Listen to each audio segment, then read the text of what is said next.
Texas, July 4, 1945.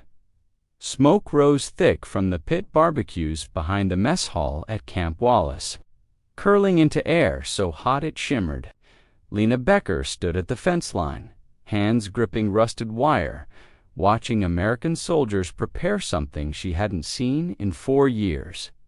Real meat, abundant meat, brisket smoking over mesquite wood, ribs glistening under brushed sauce, chicken turning golden over open flame.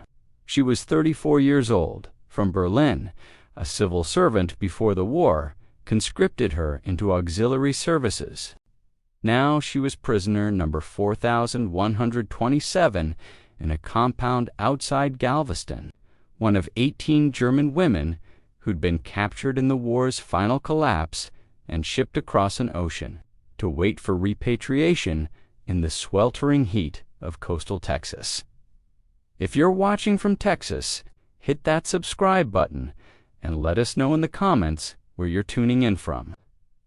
This is a story about the moment when propaganda met reality, when hunger met abundance, when 18 women discovered that everything they'd been taught about America was a lie, and it started with the smell of barbecue smoke on Independence Day. Lena pressed closer to the fence. The scent alone made her dizzy. For years since she'd eaten meat that wasn't rationed down to gray, tasteless portions. For years since food had been anything more than fuel calculated to keep workers functional, but never satisfied, her hands trembled against the wire. And in that moment, watching enemy soldiers laugh while basting ribs with casual generosity, she understood with sudden crushing clarity that Germany had lost more than the war. They'd lost the truth itself. By summer 1945, Texas held more German prisoners than any state in America. 78,982 enemy combatants spread across 33 camps, from Amarillo to the Gulf Coast. Camp Wallace, built in 1941, on flat coastal prairie near Hitchcock, had been an anti-aircraft training facility before conversion to a POW compound. 399 buildings, 12 guard towers, miles of barbed wire surrounding men who'd fought from North Africa to Normandy, now picking cotton and harvesting crops under Texas sun. The female prisoners were different. 18 women housed in a separate compound, auxiliary personnel captured during Germany's final collapse, nurses, communications operators, clerical staff, women in their 20s and 30s who'd been told they were serving the fatherland, told that victory was certain, told that America was weak and starving and desperate. The lies began crumbling the moment they reached New York Harbor 3 months earlier. The city rose from the water untouched by bombs, glowing with electric light, overflowing with abundance that made Berlin's ruins feel ancient. The train through Pennsylvania showed farms and towns unscarred by war, proof America had never suffered as Germany had. Lena watched propaganda dissolve through the window, but nothing prepared her for Independence Day. Colonel James Morrison, 52, a career officer who believed today's enemy was tomorrow's neighbor, ordered a real July 4th celebration, a true Texas barbecue for guards and prisoners alike. Sergeant Bill Crawford, 38, San Antonio born and raised on generations of barbecue tradition, requisitioned vast supplies: brisket, ribs, chickens, sausage, mesquite, and his family's secret sauce ingredients.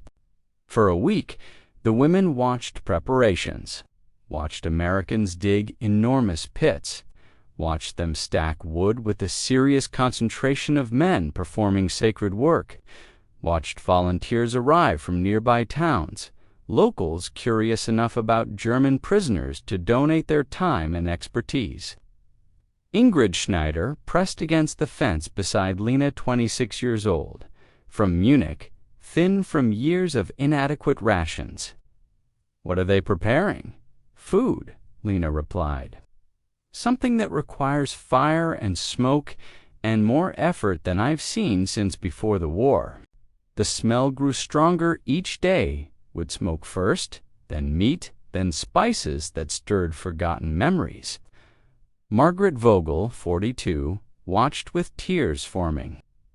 "My father used to smoke meat," she whispered. "Christmas, Easter. The house smelled like this." I'd forgotten it was possible. July 4th arrived cloudless, the sky painfully blue. By noon, barbecue smoke drifted over Camp Wallace like a blessing, reminding every stomach how long it had been since a real meal. Crawford had worked since midnight, brisket smoking 12 hours, ribs basted carefully, everything prepared to Texas standards.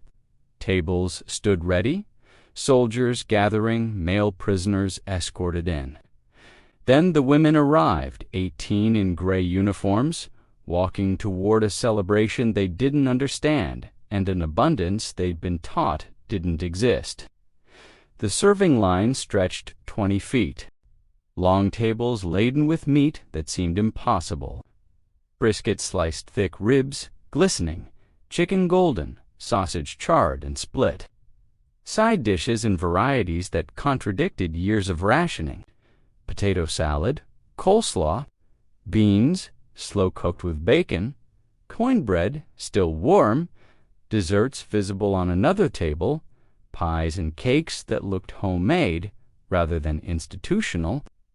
Lena moved forward first, picked up a plate that felt substantial in her hands, real ceramic warm from being stacked. She stepped to where Crawford stood behind the brisket, watching him slice through meat that seemed to fall apart under its own weight. "How much?" she asked, in halting English. Crawford grinned. "Darlin', that's not the right question. The right question is how hungry are you?" He loaded her plate. 4 slices of brisket, each one thick and glistening, 3 ribs still steaming, chicken, a thigh, and drumstick, 2 links of sausage. Lena stared at her plate. This was more meat than she'd seen in 6 months combined, more than her family in Berlin had eaten in the final year of the war, more than seemed possible or proper or real. "Sides are down there," Crawford gestured. "Load up. Today's about eating till you can't, then eating some more just because you can." She moved down the line in a daze, added potato salad, coleslaw, beans, cornbread that left butter on her fingers. By the time she reached the end, her plate was piled so high that carrying it required concentration. The other women followed, each one receiving the same generous portions, each one staring at loaded plates with expressions mixing disbelief and gratitude and something deeper. The dawning realization that abundance wasn't theoretical, that the enemy they'd been taught to hate was feeding them better than their own government ever had. Lena sat at the women's table, set down her plate carefully, stared at food that seemed almost obscene in its plenty. Around her, other women were doing the same, sitting, staring, not yet eating, processing the contradiction between this moment and everything that had preceded it. "Is this real?" Ingrid asked, her voice small. Lena picked up a fork, cut into the brisket. The meat separated with no resistance, tender as butter, trailing smoke. She brought the fork to her mouth and took that first bite. The taste was overwhelming, not just because the meat was perfectly cooked, but because it represented something she'd forgotten existed. Abundance, care, food made with pride instead of desperation. She chewed slowly, tears rising without permission. Around her, other women took their first bites. Tears, gasps, hands over mouths, expressions approaching religious awe. Ingrid bit into a rib, sauce coating her fingers, and immediately sobbed, shoulders shaking. "It's so good," she cried, "so impossibly good." Margaret ate steadily, tears dripping onto her plate, mixing with sauce. She didn't wipe them away. The food contradicted every lie they'd been told about American deprivation and German superiority. Lena saw women crying while eating, overwhelmed by taste, abundance, and the shock of generosity they hadn't expected. Some cried silently, others set down forks to compose themselves. At the American tables, soldiers watched, confused but understanding. These were tears of relief, gratitude, propaganda, dissolving under the undeniable truth of a meal. Crawford walked over with sweet tea, pouring for each woman. "Y'all all right?" he asked. Lena wiped her eyes. "We are not accustomed to this, to food this good, this plentiful." "That's what barbecue does," Crawford said. "It's tradition, culture. My granddaddy said you judge a man by how he treats people at his table, friend or enemy.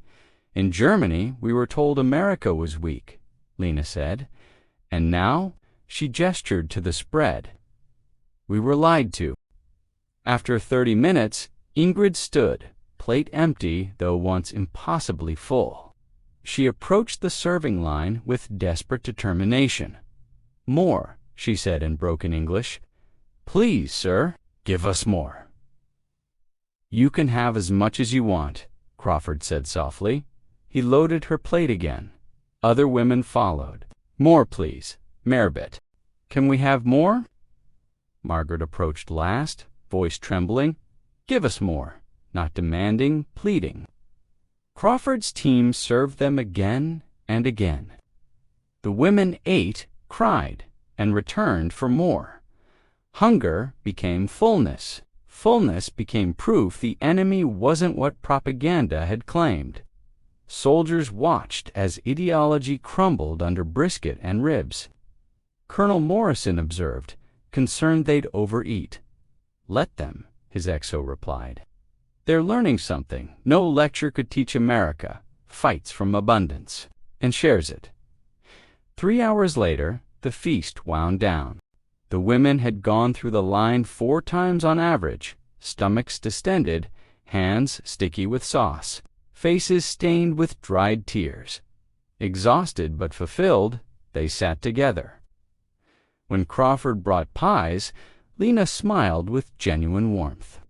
"Yes," she said, "we have room." Evening cooled the Texas air. Prisoners lingered in small groups, processing what had happened. Someone brought real coffee. Cups were passed around. "I ate until I couldn't," Ingrid said, "and they kept giving me more. Acting like my hunger was their problem. That's what broke me," Anna said. The reflexive generosity, like feeding us, was simply who they were. Lena nodded. "Our regime created scarcity as control. Americans have abundance and share it." Margaret spoke quietly of her husband, taken in 1938. Silence followed. Every woman carried such losses. "So what do we do with this?" Ingrid asked. "We tell the truth," Lena said. "That the enemy fed us better than our own government ever did." A male prisoner, Werner Koch, approached. "Watching you cry while eating, I understood what we lost. Not just the war, but our humanity." "So what now?" Margaret asked. "We rebuild," Werner said. "Teach that strength is sharing abundance. Lessons from Texas barbecue," Lena murmured. A harmonica began playing. Soldiers sang. Prisoners hummed. Crawford found Lena watching the stars. "Mind if I sit?" "Please." They sat in comfortable silence. Then Crawford spoke. "Can I ask you something today?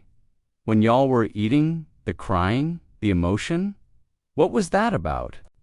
Lena considered how to explain years of deprivation to someone who'd never experienced it. "Have you ever been truly hungry? Not skip lunch hungry, but genuinely uncertain where your next meal will come from?" Crawford thought about depression-era childhood. Some, yeah, not like war hunger probably, but have known empty. Then you understand that hunger isn't just physical, it becomes psychological. You start thinking about food constantly, dreaming about it. Food becomes evidence that the world has gone wrong. She paused. In Germany, the last 2 years especially, we were perpetually hungry, not starving. The regime kept us functional enough to work, but never satisfied, always wanting. And today was endless meat cooked with care, given freely to prisoners who'd fought against America. No rationing, no limits. Just feed everyone until they're satisfied.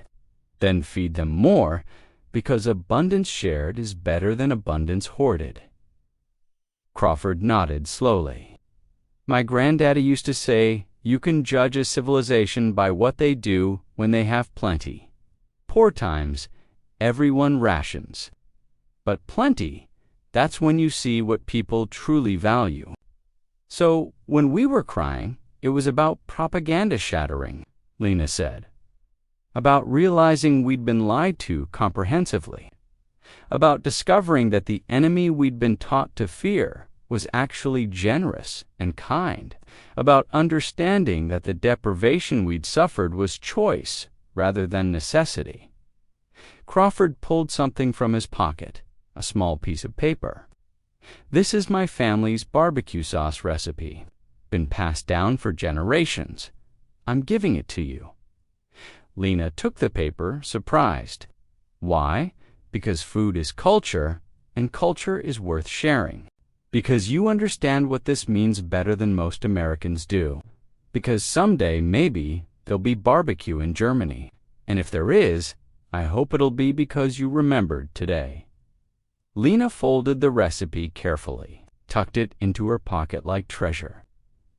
Thank you for the recipe, for the food, for treating us like human beings. That's just basic decency. That's what makes it remarkable, Lena said. That you see it as basic rather than exceptional. That generosity is your default. In the weeks following the barbecue, the women started asking Crawford for more recipes.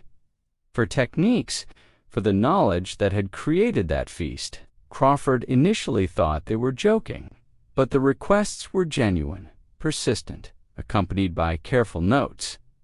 We want to remember, Ingrid explained. We want to recreate this someday in Germany.